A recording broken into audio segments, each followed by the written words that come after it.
I'm committed to buying and owning Gaza. As far as us rebuilding it, we may give it to other states in the Middle East to build sections of it. Other people may do it through our auspices.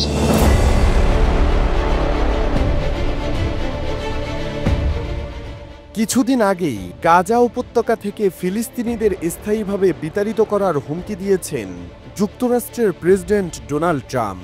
মিত্রের সাথে গলা মিলিয়ে দখলদার ইসরায়েলের প্রধানমন্ত্রী Benjamin Netanyahu ফিলিস্তিনিদের গাজা থেকে Saudi আরবে স্থানান্তরিত করার পরামর্শ দিয়েছেন। ট্রাম্প ও নেতানিয়াহুর এমন বক্তব্যের উপর ক্ষিপ্ত হয়েছে আরব বিশ্বের পরাশক্তি সৌদি আরব।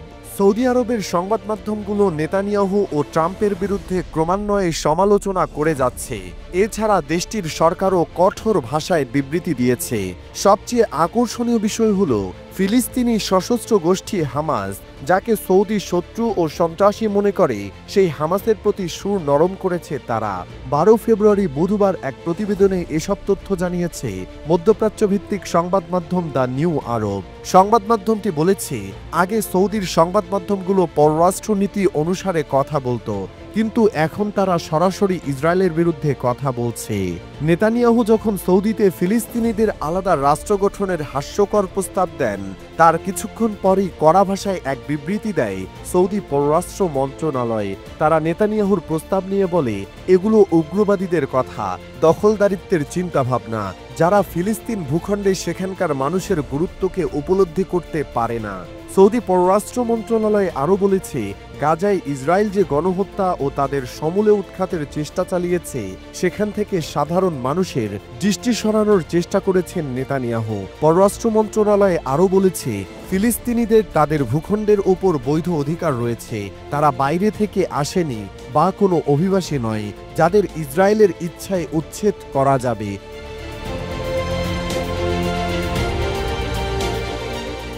দেশটির প্রভাবশালী সংবাদ মাধ্যম আল ইখবারিয়া টিভিকে এক বিশ্লেষক বলেছেন, ইসরায়েলের সঙ্গে রাষ্ট্র শব্দটি আর যায় না, অথচ সৌদি 2 বছর আগেও ইসরায়েলের সঙ্গে কূটনৈতিক সম্পর্ক স্থাপনের চেষ্টা করেছিল।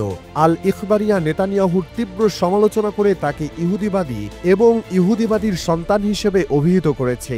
আরও বলেছে, দখলদারিত্বের একটি মুখ আছে, আর সেটি হলো বেনিয়ামিন নেতানিয়াহু। অপরদিকে আল আরাবিয়া নেতানিয়াহুর মানসিক স্বাস্থ্য নিয়ে প্রশ্ন তুলেছে। তারা বলেছে, হয়তো মানসিক সমস্যার কারণে নেতানিয়াহু এমন প্রস্তাব দিয়েছেন। আবার এদিকে হামাসের প্রতি দেশটির সংবাদ মাধ্যমের মনোভাবও হঠাৎ পরিবর্তন হয়ে গেছে।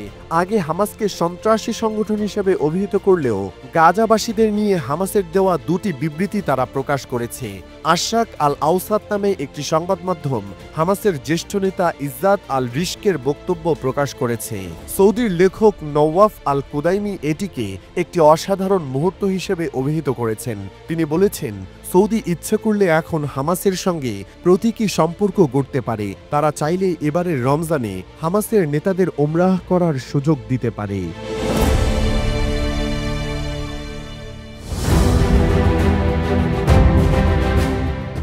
ঐতিহাসিকভাবে উত্তর কোরিয়া ও যুক্তরাষ্ট্রের মধ্যকার রাজনৈতিক ও কূটনৈতিক সম্পর্ক নিতান্তই বৈরিভাবাপন্ন। এর সূত্রপাত হয় মূলত কোরীয় যুদ্ধের সময়ে। সাম্প্রতিক সময়ে এসে নতুন করে উত্তেজনা বাড়ছে যুক্তরাষ্ট্র উত্তর কোরিয়ার মধ্যকার সম্পর্কে। ফিলিস্তিনের অবরুদ্ধ গাজা উপত্যকা নিয়ে মার্কিন প্রেসিডেন্ট ডোনাল্ড ট্রাম্প সম্প্রতি যে প্রস্তাব দিয়েছেন, তার তীব্র সমালোচনা করেছে উত্তর কোরিয়া। এমনকি যুক্তরাষ্ট্রকে চাঁদাবাজ হিসেবে অভিহিত করেছে কিমের দেশ। 12 ফেব্রুয়ারি বুধবার উত্তর কোরিয়ার রাষ্ট্রীয় সংবাদ মাধ্যম Korean central news agency KCN এর বরাত দিয়ে রয়টার্স এক প্রতিবেদনে এ তথ্য জানিয়েছে।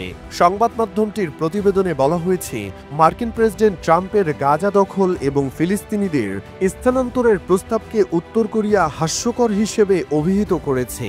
কেসিএনএ মন্তব্য করেছে, ট্রাম্পের এই প্রস্তাব বিশ্বের শান্তি ও নিরাপত্তার জন্য একটি গুরুতর হুমকি। প্রতিবেদনটি থেকে জানা যায়, ফিলিস্তিনিদের যে ক্ষীণ আশা ছিল নিরাপত্তা ও শান্তির জন্য, ট্রাম্পের প্রস্তাব তা ধ্বংস করে দিয়েছে। যুক্তরাষ্ট্রের এই অশান্তি এখন বিশ্বের মধ্যে উত্তপ্ত সংকটের সৃষ্টি করেছে। এছাড়া কেসিএনএ ট্রাম্প প্রশাসনের পানামা খাল ও গ্রিনল্যান্ড দখলের পরিকল্পনা এবং মেক্সিকো উপসাগরের নাম পরিবর্তন করে আমেরিকা উপসাগর রাখার সিদ্ধান্তকেও ব্যাপক হারে সমালোচনা করেছে। কেসিএনএর প্রতিবেদনে বলা হয়েছে, যুক্তরাষ্ট্রকে তার কাল্পনিক বিভ্রান্তি থেকে জেগে উঠতে হবে এবং অবিলম্বে অন্য দেশগুলোর সার্বভৌমত্ব ও মর্যাদার প্রতি হস্তক্ষেপ বন্ধ করতে হবে। ট্রাম্পের প্রথম মেয়াদে উত্তর কোরিয়ার নেতা কিম জং উনের সঙ্গে হওয়া বৈঠকের প্রসঙ্গ তুলে ধরে কেসিএনএ বলেছে, বর্তমানে যুক্তরাষ্ট্রের পক্ষ থেকে কোনো ইতিবাচক ইঙ্গিত নেই এবং তাদের পক্ষ থেকে উত্তরের নিরাপত্তা বিষয়ে বড় ধরনের হুমকি আসছে। উত্তর কোরিয়া সবসময় পশ্চিমা দৃষ্টিভঙ্গির বিপরীতে অবস্থান নিয়ে থাকে। এর আগে গাজায় রক্তপাতের জন্য ইসরায়েলকে দায়ী করে যুক্তরাষ্ট্রকে এর সহযোগী হিসেবে চিহ্নিত করে। অবশ্য ট্রাম্প তার প্রথম মেয়াদে উত্তর কোরিয়ার নেতা কিম জং উনের সঙ্গে নজিরবিহীন বৈঠক করেছিলেন। সে সময় তিনি তাদের ব্যক্তিগত সম্পর্কের কথাও তুলে ধরেছিলেন। দ্বিতীয় মেয়াদে মার্কিন প্রেসিডেন্ট হিসেবে দায়িত্ব নেওয়ার পর সম্প্রতি ট্রাম্প বলেছেন তিনি আবারও কিমের সঙ্গে দেখা করবেন। যদিও এখন পর্যন্ত পিয়ংইয়ংয়ের রাষ্ট্রীয় সংবাদ মাধ্যমে ট্রাম্পের দ্বিতীয় মেয়াদে নির্বাচিত হওয়ার বিষয়ে তেমন একটা মন্তব্য করা হয়নি বললেই চলে, বরং যুক্তরাষ্ট্র এবং তাদের মিত্ররা উত্তর কোরিয়ার জন্য হুমকি তৈরি করছে বলে অনবরত অভিযোগ করে যাচ্ছে পিয়ংইয়ং।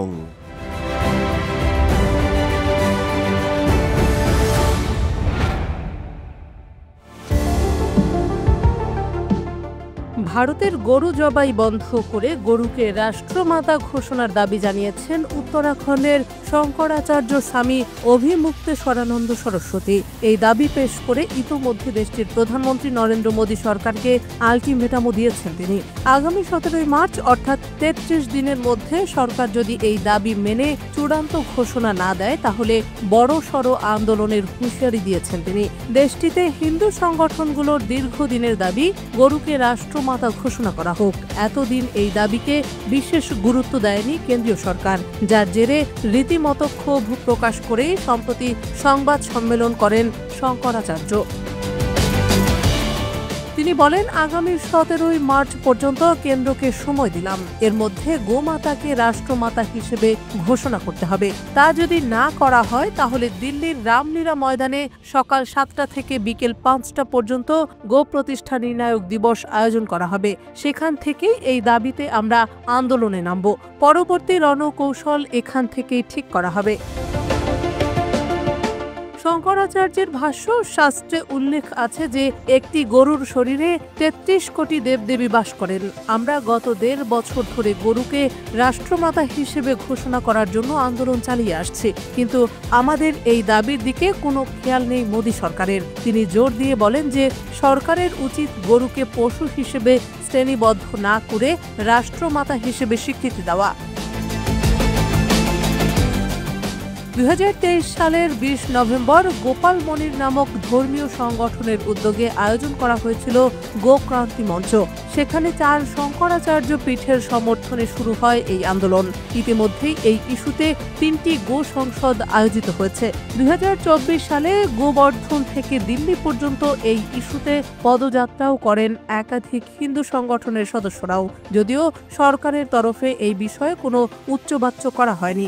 এবার আদা জল খেয়ে ময়দানে নেমেছেন শঙ্করাচার্য স্বামী অভিমুক্তেশ্বরানন্দ সরস্বতী।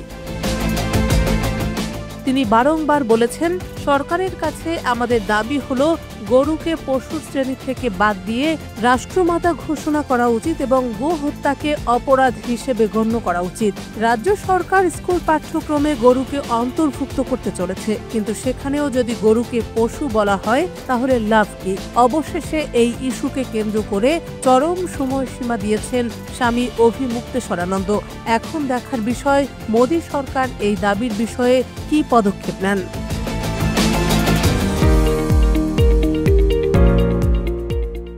দেশ কেনা, দখল করে নিজের করে নেয়া, এমন সব বক্তব্যের জেরে যুক্তরাষ্ট্রের প্রেসিডেন্ট ডোনাল্ড ট্রাম্প সম্প্রতি বিশ্বব্যাপী ব্যাপক সমালোচনার কেন্দ্রবিন্দুতে আছেন।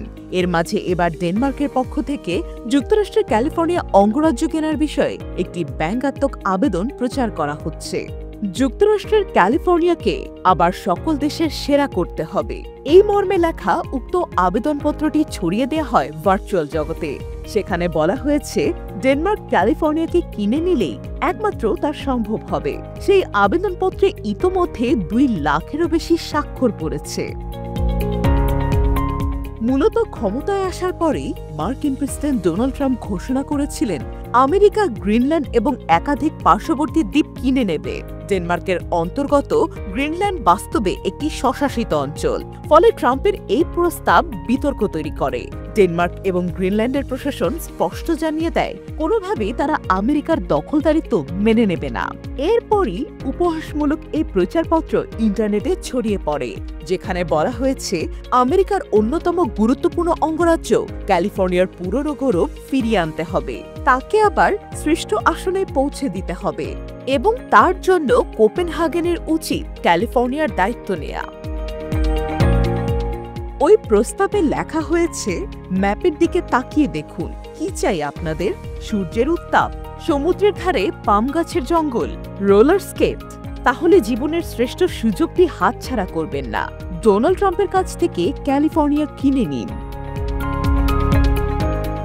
সেখানে এও বলা হয়েছে ডিজনিল্যান্ডের নাম বদলে করা হবে হেন্স ক্রিশ্চিয়ান অ্যান্ডারসন ল্যান্ড এবং মিকি মাউসের মাথায় থাকবে ভাইকিং হেলমেট। প্রস্তাবনাটিতে আরও বলা হয়, ক্যালিফোর্নিয়া কেনার জন্য এখন প্রয়োজন শুধু $1 ট্রিলিয়ন। আবেদনে লেখা হয়েছে ক্যালিফোর্নিয়া হবে নিউ ডেনমার্ক, লস অ্যাঞ্জেলেসের নাম রাখা হবে লুস আংহেলেস, আমরা হলিউডে নিয়ে আসব ড্যানিশ হুককে। এছাড়াও বলা হয়েছে আইনের শাসন, সর্বজনীন স্বাস্থ্যসেবা এবং তথ্যভিত্তিক রাজনীতি চালু হতে পারে সেখানে। যারা এই প্রস্তাবনাটি তৈরি করেছেন তারা জানিয়েছেন নিছক মজা করেই তারা এই প্রস্তাবটি লিখেছিলেন, কিন্তু প্রায় 2 লাখ মানুষ যে তাতে সই করবেন তা তারা ভাবতেও পারেননি। প্রস্তাবনাটি উপহাস হলেও ক্যালিফোর্নিয়ার সত্যি সত্যি একটি ছোট ডেনমার্ক আছে।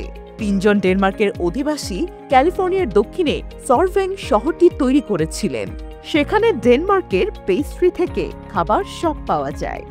জনপ্রিয় এই পর্যটন স্থলটির একটি রাস্তার নাম কোপেনহাগেন ড্রাইভ। 1911 সালে ইউরোপ থেকে শরণার্থীরা গিয়ে ওই অঞ্চলে থাকতে শুরু করেন এবং তারপর থেকে জায়গাটিকে আমেরিকার ড্যানিশ রাজধানী হিসেবে চিহ্নিত করা হয়।